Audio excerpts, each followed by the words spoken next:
This is sort of an impromptu video, and I've not really had the time to plan my thoughts out.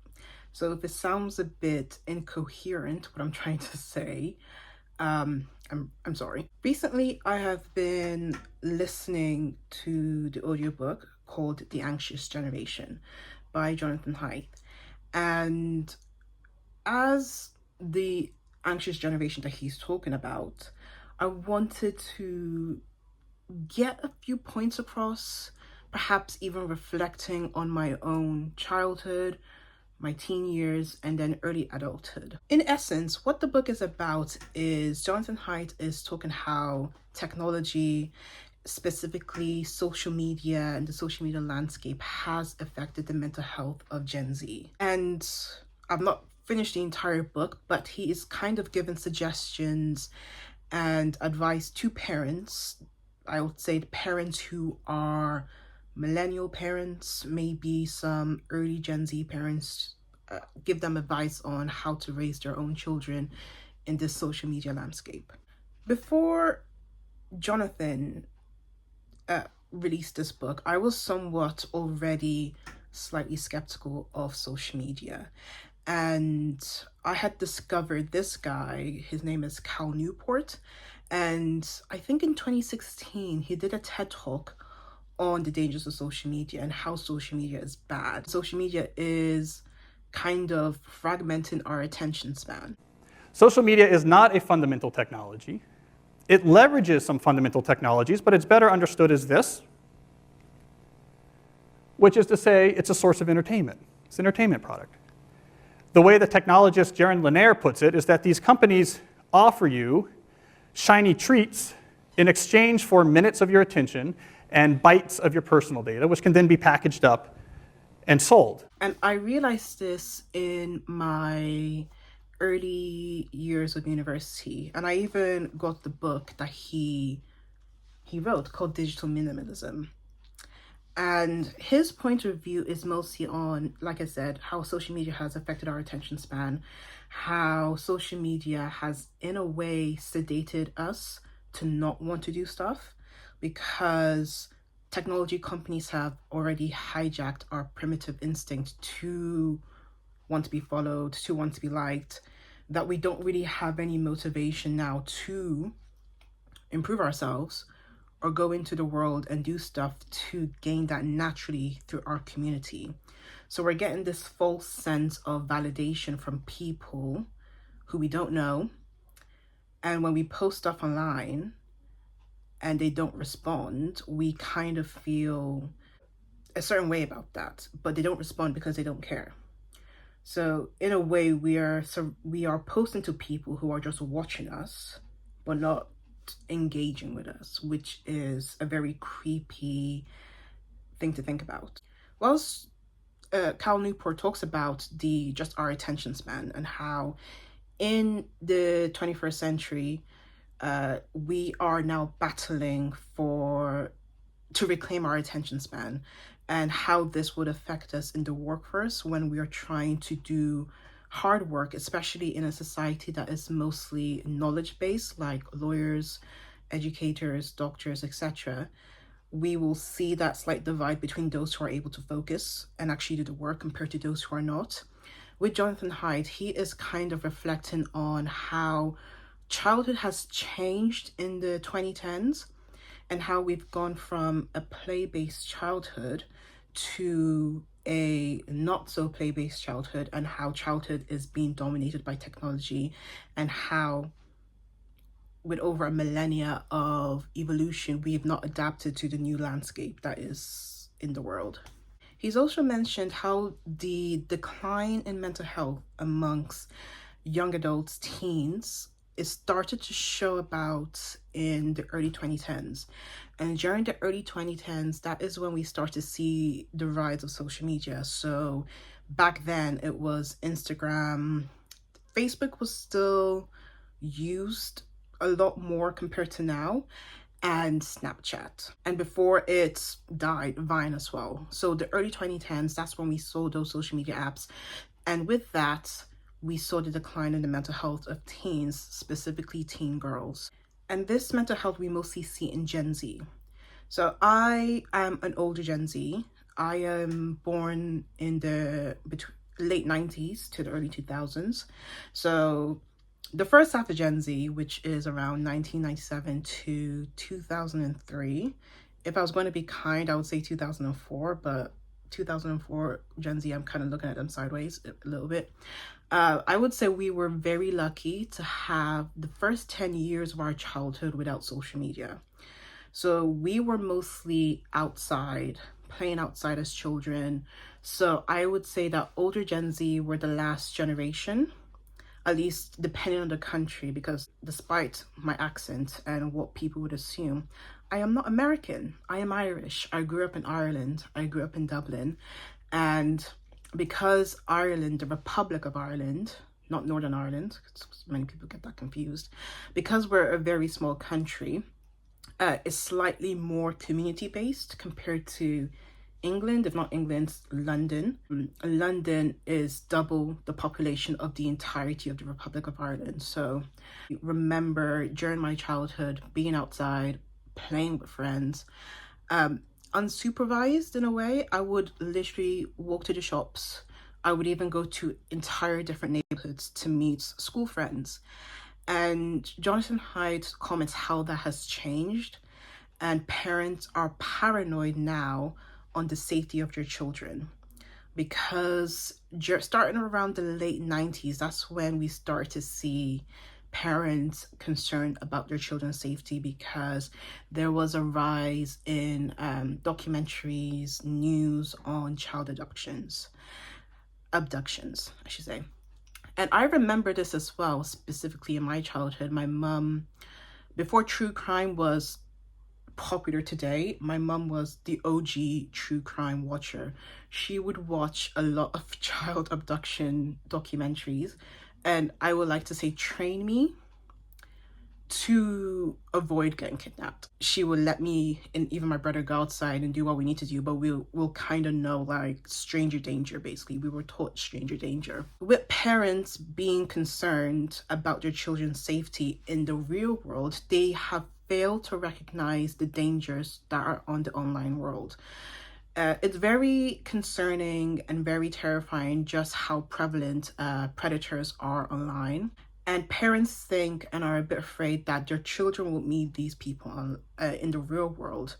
However, they're failing to recognize that actually they need to talk to their children, or even prevent their children from being online, or have guardrails up to protect them from being contacted by these predators and protecting them from that. Even at the age of 7 and 8, which he's mentioned, just being unsupervised by parents. It was very normal for me and my brother as well at that age to walk to school. Granted, my school was 15 to 20 minutes away, but even just recognizing how that was important for me, just to gain that sense of independence, walking to school 7 and 8 to my primary school and walking back home. Again, my mom training me against stranger danger. Children don't have that anymore. I have done some nanny work, and the children that I have looked after are around 8 and 9. I just remember looking at them because they don't know how to cross the road. You live in London.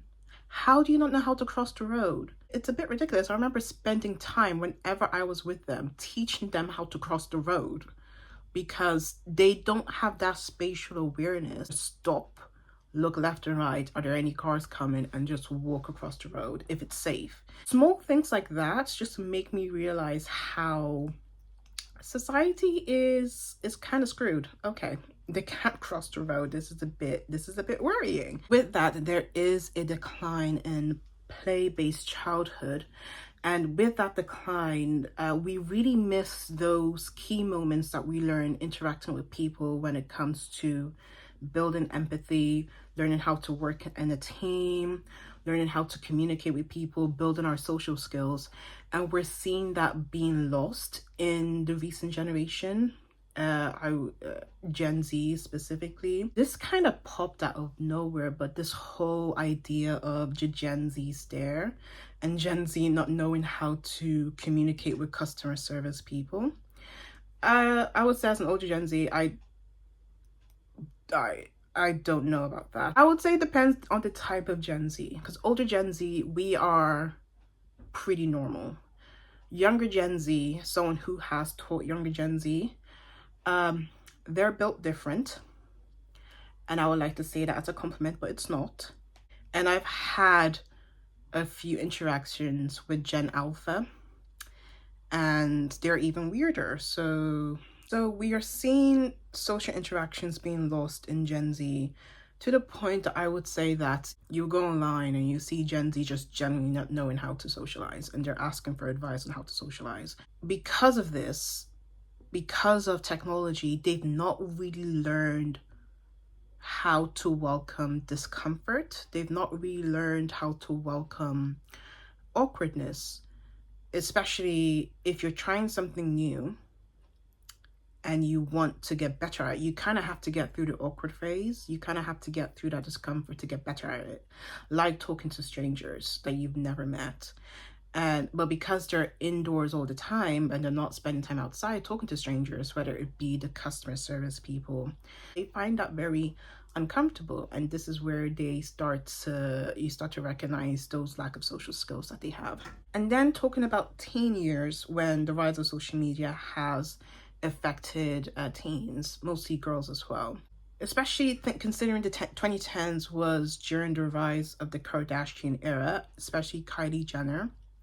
And I remember just as I was coming to my late 20s, not my late 20s, gosh, not my late 20s, please, God, I'm not there yet. As I was coming to my late teens, I remember someone said that social media is kind of like high school, but magnified.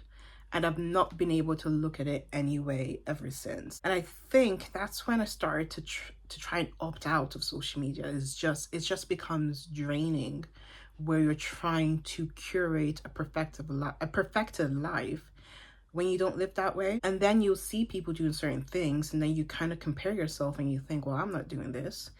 Worse if the person's the same age as you and you see them doing this, that, and the third, and you're thinking, well, I'm not doing that. Am I a failure? When you're literally a teenager and you're going through a normal teenage development, you're still in school, focus on school. So it's just like a popularity contest. Before social media, it was how it is today. Social media was just based on, community. So before advertisers, before the algorithm kind of tries to manipulate you for you to consume stuff and to target advertising for you, social media before all that was pretty chill. So for example, on Facebook, your Facebook feed will be based on your friends. You will not get sponsorships. You will not get recommendations from people you don't know. If you are recommended something, it's based on the friends you have followed. It's the same for Instagram as well. And then it brought all this stuff in, and then it's just made the platform worse in a way. Because of that, I deleted Instagram, and I didn't have Instagram for a while. I have re-downloaded Instagram now that I'm older. I've considered being a bit more intentional with my social media use. Unless I talk to you in real life, unless I hang out with you in real life, I don't want you to follow me. I will not follow you.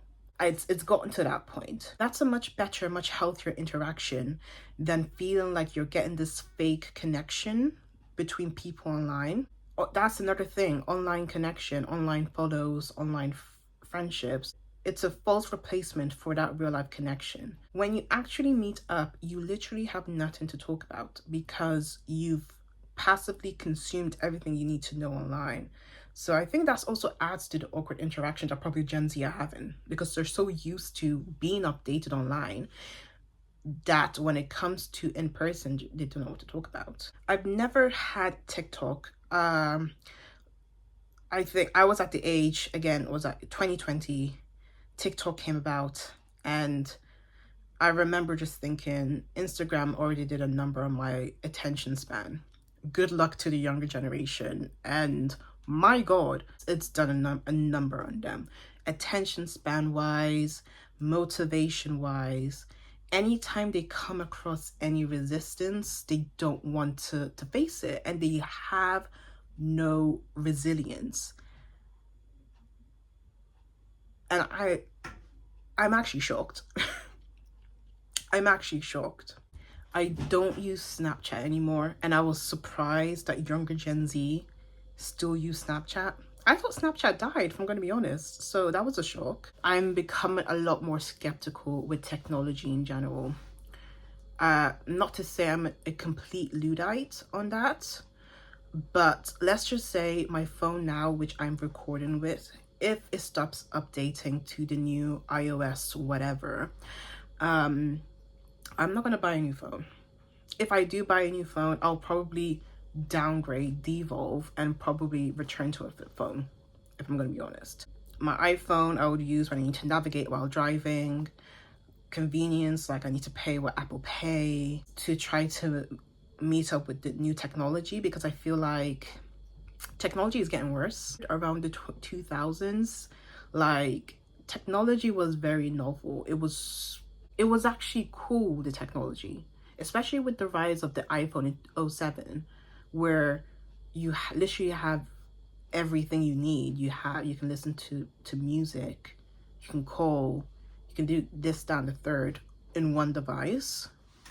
Like, that was mind-blowing at the time. It's getting to the point where technology is not serving us, but we are kind of slaves to technology now. The 2000s was the perfect time, you know. It was a balance where you had technology, but it did not take over your life. You have people now, I don't know what's called. People are nostalgic for a time that they've never lived in.